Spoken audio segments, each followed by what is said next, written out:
Bonjour, nous sommes le lundi 28 octobre 2024 et vous vous souvenez sans doute ou bien vous avez lu carrément la nouvelle qui avait été rédigée par Philippe Cadic, ou bien vous avez vu les deux versions filmées. Total Recall, alors le rappel, voilà, rappel total, comme quand une firme automobile est obligée de rappeler l'ensemble d'un certain modèle parce qu'il y a un défaut. Mais évidemment, il y a un jeu de mots, parce que rappel, c'est aussi se rappeler. Et dans la nouvelle, comme dans le film, il est question d'une firme qui vous promet de vous implanter des vacances de rêve dont vous vous souviendrez comme d'un véritable souvenir. Et dans l'histoire, qu'est-ce qui se passe? Pas tellement dans la nouvelle, qui est vraiment assez courte, mais dans les films, on s'est amusé à vous montrer un personnage voilà, qui s'adresse à cette firme parce qu'il a envie d'avoir le souvenir d'un voyage sur la planète Mars. Et puis tout capote au moment même où le logiciel est mis en marche. Et le fait est que il va quand même se retrouver sur la planète Mars. Il va quand même être la personne qui va lancer la terraformation après avoir créé un soulèvement des esclaves à la Spartacus, etc. À aucun moment dans le reste de l'histoire, il ne saura s'il en a vraiment reçu pour son argent, pour l'argent qu'il a payé pour son petit voyage, ou si ça a vraiment, véritablement eu lieu. Nous avons un avantage sur ça, c'est que, quelles que soient les époques à laquelle nous avons vécu, vous et moi, en tant qu'êtres humains, nous en avons eu pour notre argent. Il n'y a pas eu de période véritablement paisible. On nous invente maintenant certains historiens, surtout des anthropologues ou archéologues spéculatifs des époques de paradis terrestres, etc. L'anthropologie ne révèle rien de ça. Les sociétés les plus paisibles sur le papier sont aussi celles qui sont les plus guerrières dans la réalité. On n'a pas beaucoup de preuves que le genre humain se soit jamais véritablement reposé. Cette idée d'un monde étal, voilà, où les générations se suivent sans se poser de questions, avait déjà été remis en question entièrement par une réflexion de Jean-Jacques Rousseau, quand il nous avait dit que si Dieu avait voulu que nous vivions une vie paisible, il n'aurait pas incliné l'axe de la Terre sur l'écliptique, et qui fait qu'il y a l'alternance des saisons, et qu'il y a des endroits où il est formidable de vivre en été, mais où ça demande quand même certaines précautions de vivre l'hiver, et en particulier de se couvrir, de trouver des moyens de se chauffer, et surtout d'avoir des provisions qu'on peut manger pendant l'hiver, pendant la mauvaise saison. Alors, dès qu'on a inventé l'agriculture, bien entendu, on a pu créer des greniers et faire des provisions qui nous permettaient de passer le reste de l'année, voilà, à être couvert et à se réchauffer quand on a... Si je parle de la période qui a suivi la domestication du feu. L'âge où on aurait pu s'arrêter... Rousseau n'appelle pas celui de l'homme sauvage, il dit que l'expression est trop vague pour être utilisée. Il parle de l'âge des cabanes. Ça correspond à peu près à ce que nous appelons, nous, aujourd'hui, le néolithique. Mais là aussi, il dit, à partir du moment où nous vivons dans une société où il faut se montrer inventif, il faut se protéger l'hiver, on est parti dans une dynamique. Et quand on trouve des trucs qui nous permettent de nous chauffer mieux, comme le pétrole, le charbon et ainsi de suite, on est parti dans l'aventure que vous connaissez, ou qui fait qu'on ne parle plus d'un réchauffement climatique de 1,5, mais de 4. Tout ça pour vous dire que l'histoire, ça s'arrête jamais. Il y a des moments où véritablement ça s'emballe. Et en ce moment, on peut s'intéresser à la raison pour laquelle les choses s'emballent, et qui est que l'être humain ne se souvient de rien. Il ne tire aucune leçon d'histoire. On associe cette expression à l'historien Toynbee, mais ça avait déjà été constaté par pas mal de philosophes. Comment se fait-il que chaque époque ne tire pas les leçons de ce qui s'est passé? Et on vous répète à chaque fois, ouais, de tous les 50 ans, on vous dit plus jamais, tout ça restera dans la mémoire, on ne vous refera pas la même connerie, Et on arrive à être à une dizaine de jours du moment où les États-Unis pourraient voter pour un président dont le programme fasciste n'est pas caché d'une manière quelconque. La première fois qu'il s'est présenté en 2016 devant l'électorat américain, on aurait pu dire oui, on ne savait pas trop qui était le bonhomme, à part le fait que c'était une vedette de la télé-réalité. Pendant les 4 ans qu'il était là, il a dit clairement ce qu'il ferait la prochaine fois s'il était réélu. Il n'a pas été réélu du premier coup, je veux dire au tour suivant, mais il revient. Et cette fois-ci, il ne s'est absolument pas caché de ce qu'il pourrait faire. Il y a en particulier un truc qui s'appelle Projet 2025. Il jure qu'il n'a rien à voir là-dedans, mais c'est un programme qui a été écrit pour lui, pour renverser véritablement les institutions petit à petit, pour faire des postes les postes administratifs, les postes de hauts fonctionnaires, pour en faire des postes élus et donc pour pouvoir mettre en poste exactement les gens qui lui conviennent. Et en introduisant petit à petit des cliquets, un système à cliquets qui permet de ne pas faire marche en arrière.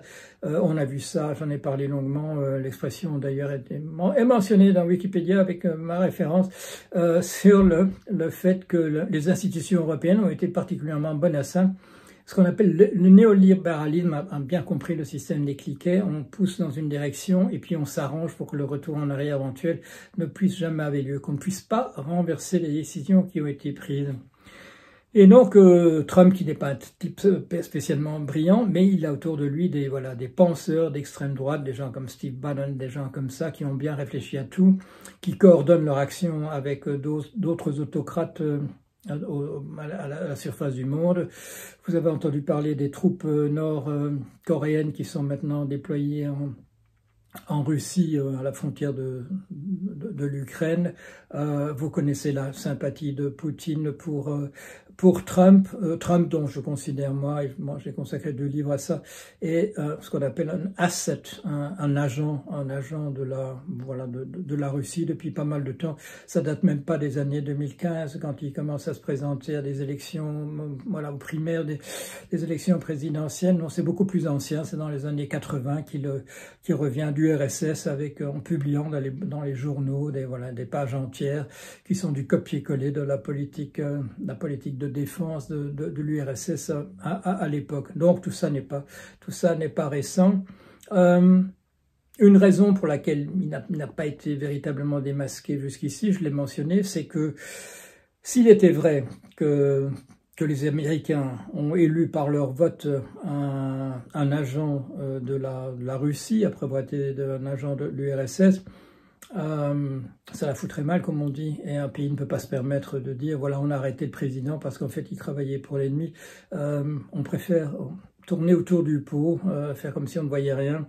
Et ce qui s'est passé d'ailleurs après, en janvier, le janvier, au moment qui devait marquer la passation des pouvoirs il y a 4 ans, quand il a organisé une sédition à proprement parler. Bon, il s'est arrangé pour pas parler dans les micros, pour dire il a encouragé les gens à la sédition, il n'a pas échangé des mails, c'est un homme extrêmement prudent, qui a pas d'adresse mail, qui n'a pas de correspondance, parce qu'il veut pas laisser de traces. C'est son premier avocat, M. Nick Cohen, qui était son âme damnée, après avoir été l'âme damnée de M. McCarthy, l'inventeur du macartisme, la purge des gens de gauche dans les années 50, c'est M.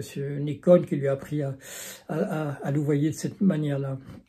Ce qu'on voit en ce moment, c'est que les institutions de type démocratique, comme dans nos pays, aux États-Unis, sont absolument pas prêtes à répondre à des prises de pouvoir organisées par des gens qui veulent véritablement renverser le pouvoir en place. On a vu ça dans l'Allemagne de Weimar, on a dit après la guerre, la Seconde Guerre mondiale, on ne dit plus jamais, on va s'arranger pour que ce soit pas possible, etc. Mais voyez ce qui est en train de se passer aux États-Unis. Bien entendu, on n'a pas écrit dans la Constitution américaine qu'il était interdit à un président de se gracier lui-même. Ça allait de soi que le problème ne se poserait jamais, qu'un président des États-Unis serait séditieux, organiserait un coup d'État pour la passation des pouvoirs n'ait pas lieu, des choses de cet ordre-là. C'était pas prévu. On n'a pas pensé à toute la turpitude qui pourrait exister parmi des gens qui arriveraient jusqu'au sommet. On a pensé que le système de filtre entre se présenter à des élections et puis être élu et arriver au plus haut poste, que tout cela était impossible. Pourtant, on n'apprend rien du tout, on tire aucune leçon. La preuve, c'est que voici un petit ouvrage publié il y a 25 siècles, ça s'appelle Politique d'un certain Aristote, donc c'est pas récent, et ça nous explique que tous les systèmes politiques, comment ça marche, ce qu'il faut pas faire, ce qu'il faut faire attention, etc., etc. C'est pas vraiment un livre de théorie pratique, mais ça explique bien tout ce qui pourrait se passer. Et là aussi, bon, on lit pas ça. Il y a des gens comme Hegel qui vous disent pourquoi est-ce que personne n'a jamais lu ça, pourquoi est-ce qu'on n'en a pas tiré les conséquences, comme moi-même, bien des générations plus tard. Je vous dis comment est-il possible que personne n'ait compris ce qui était écrit comme étant la théorie des formations des prix chez Aristote. Pourquoi est-ce qu'on a cru qu'un jour qu'on allait inventer quelque chose de tout neuf qui s'appelait la loi de l'offre et de la demande, alors que l'explication était là chez Aristote.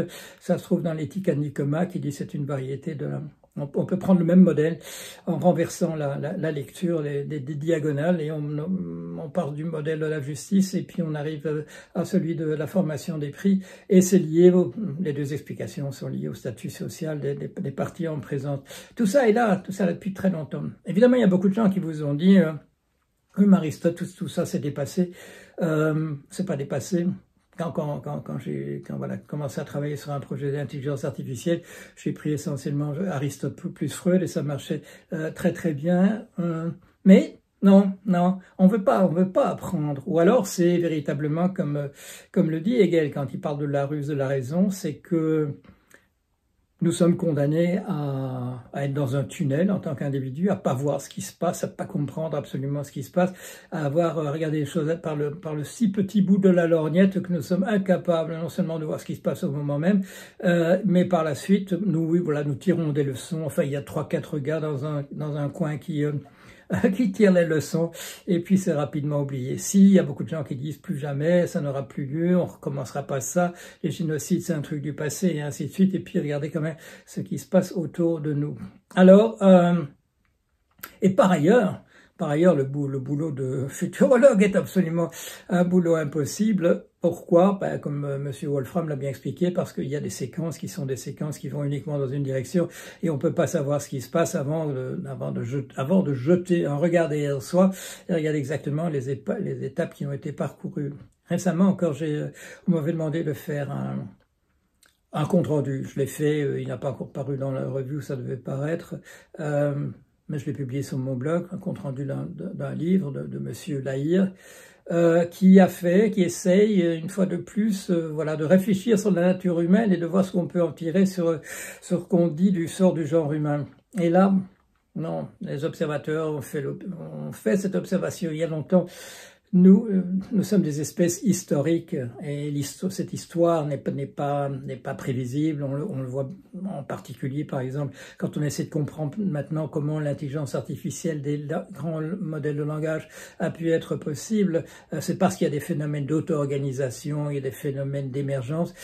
On trouvera peut-être un jour comment ça se produit, mais nous n'avons toujours pas des modèles qui nous permettent de dire pourquoi tout à coup émerge à un niveau d'organisation supérieur une organisation qui est tout à fait d'un autre ordre, de la même manière que dans le cas de ces grands modèles de langage, nous avons cru que nous avons adopté jusque-là une approche tout à fait différente. On a mis de la syntaxe dans les modèles, dans les programmes d'intelligence artificielle, on a mis de la sémantique, la signification des mots, on a mis de la logique, on a mis de la pragmatique et tout ça ne donnait absolument rien. Mais quand on a fait grossir des systèmes qui étaient simplement la reproduction du type de réseau qu'on a dans notre cerveau, La syntaxe apparaissait d'elle-même, le sens des mots apparaissait de lui-même, la logique apparaissait d'elle-même, la pragmatique apparaissait d'elle-même. Et là, nous n'avons toujours pas de physique, nous n'avons toujours pas de chimie qui nous explique véritablement comment ces choses-là se passent. Alors on est encore très loin de comprendre, voilà, de pouvoir dégager des lois de l'histoire qui nous permettraient de dire, bon, à partir du moment où on est au néolithique ou même au paléolithique, le néolithique va venir à la suite de telle et telle règle. Et ainsi de suite. Tout ça n'a pas marché.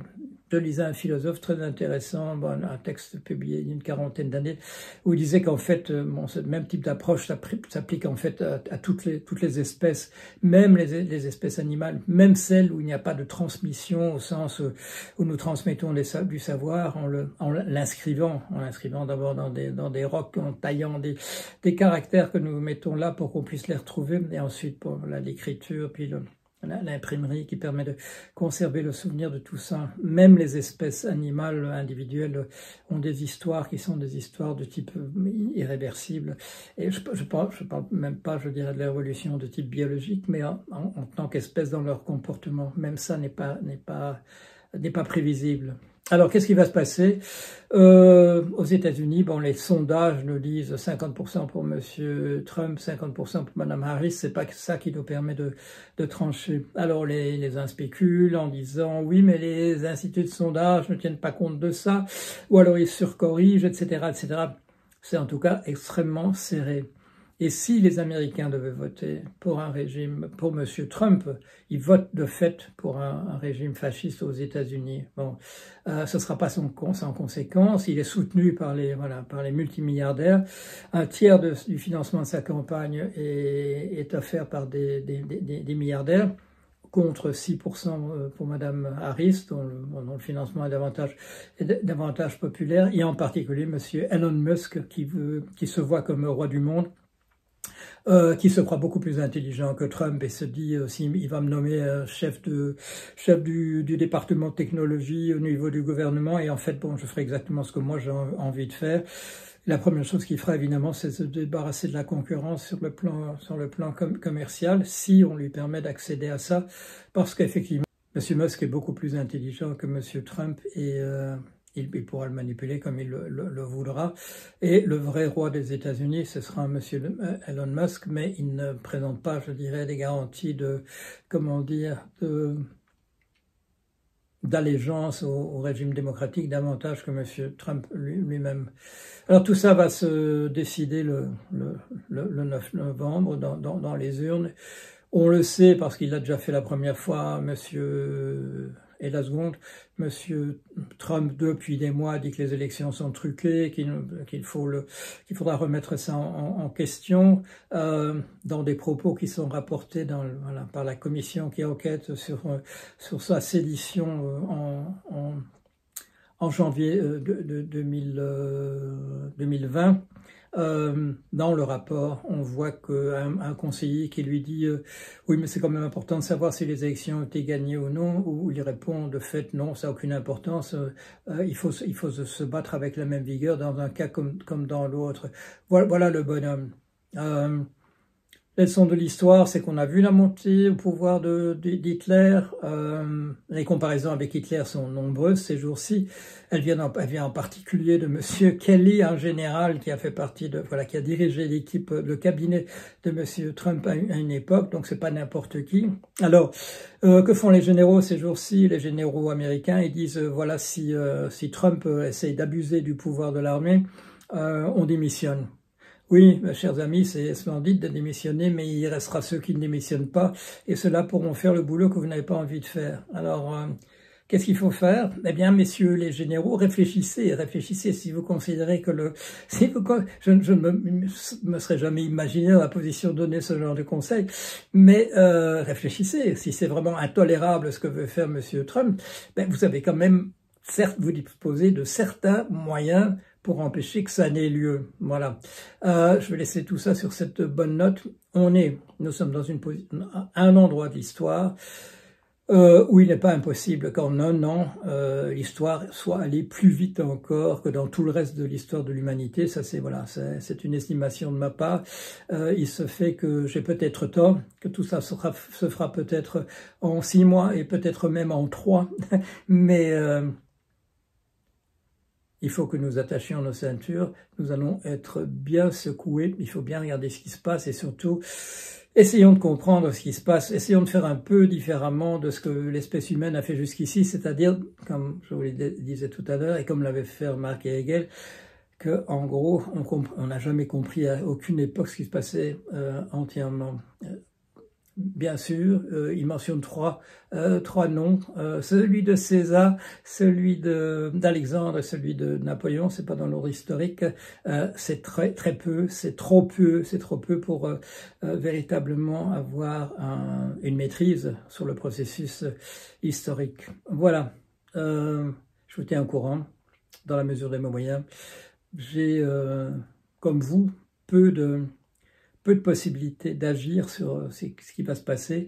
J'ai fait une vidéo où je m'adressais spécifiquement aux Américains. J'espère que ce sera un peu regardé et qu'en tout cas les gens qui le verront auront envie de le signaler à d'autres. Et là, j'étais moins dans le rôle de l'analyse, plutôt celui de du militantisme. À propos de militantisme, je vais quand même terminer sur une note quand même un petit peu militante pour montrer que je ne me désintéresse pas entièrement de tout ça. Voilà, allez, à bientôt, au revoir.